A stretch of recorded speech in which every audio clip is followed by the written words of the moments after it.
Ahojky, dneska je středa, španělský miércoles a jdeme konečně do muzea námořnictva. Vyplatí se chodit brzo ráno, protože tady skoro nikdo není.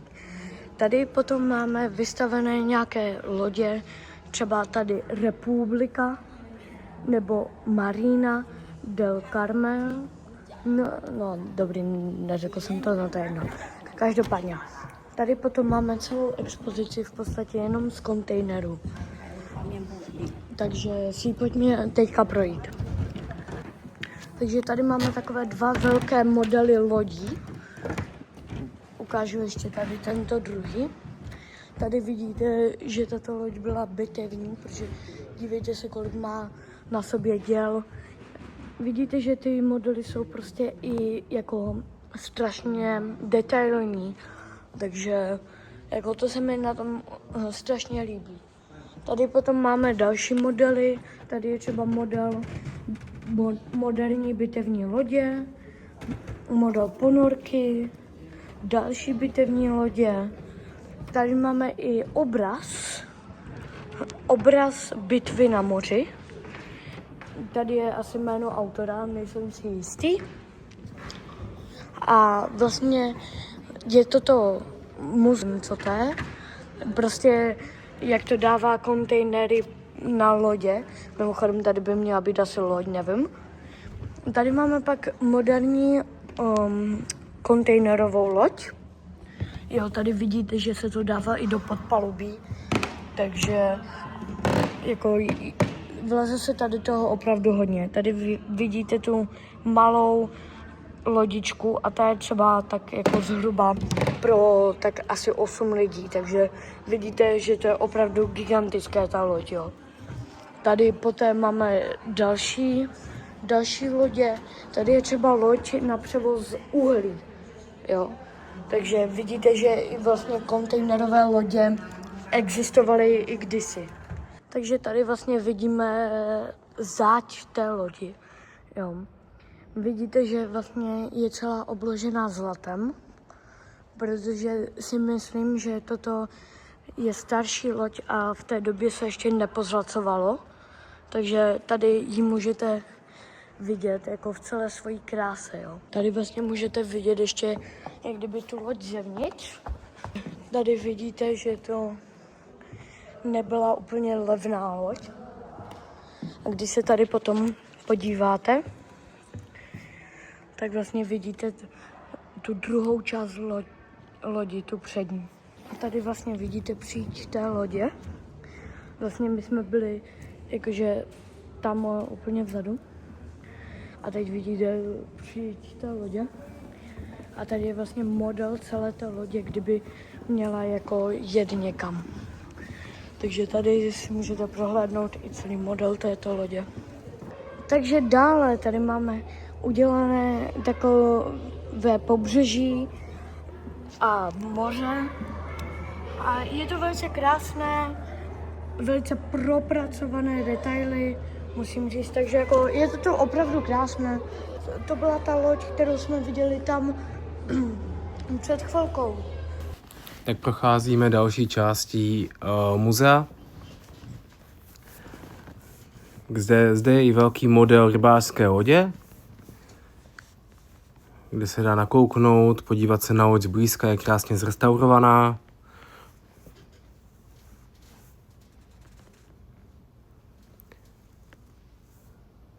Rybářské sítě, kormidla, vše je dotaženo do velkého detailu. Opravdu stojí za návštěvu.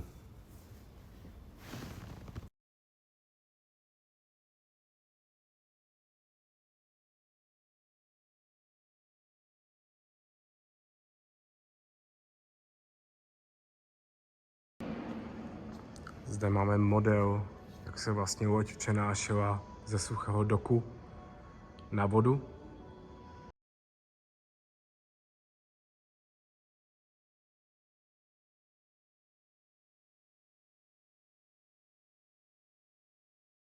Poté jsme navštívili tuto tržnici Mercat de la Boquiera. Takže tady je druhá část a Mají tu úplně všechno, od nějakých tady sladkostí, až po nějaké tam, až po nějaké kýty, nebo co to je.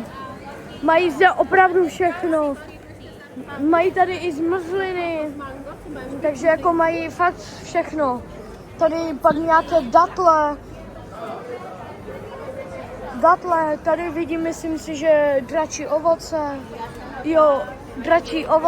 takže jako je tady toho opravdu spousta. Jo, tady máte třeba nějaké čerstvé jahody, já nevím, jestli jsou čerstvé, ale máte tam jahody.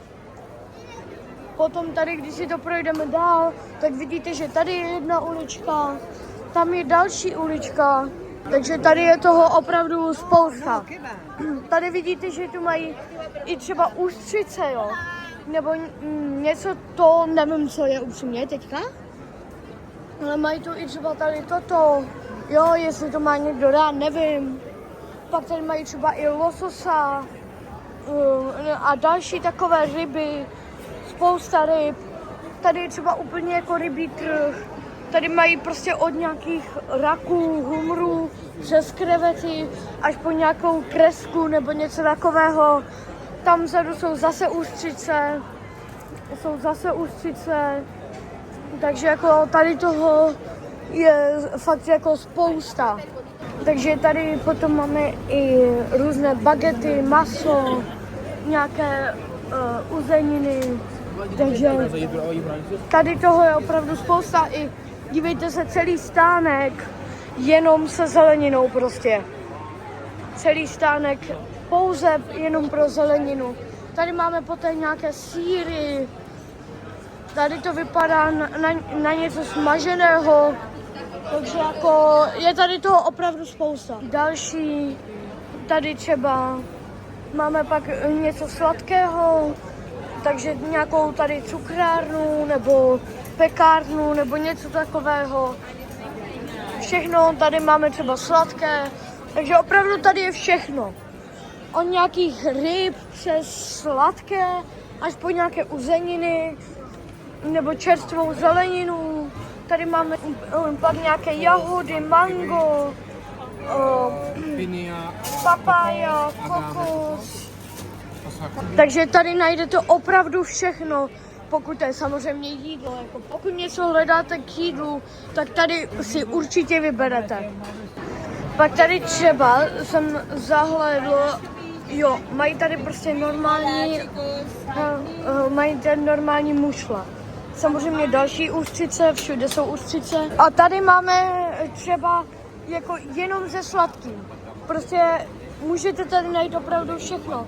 Třeba tady je čokoláda prostě s cookieskou uvnitř. Jako to prostě nikde jinde nenajdete. Tady jsou prostě různé věci, třeba citron napůl zabalený v čokoládě. Jako tohle to fakt nikde jinde nenajdete.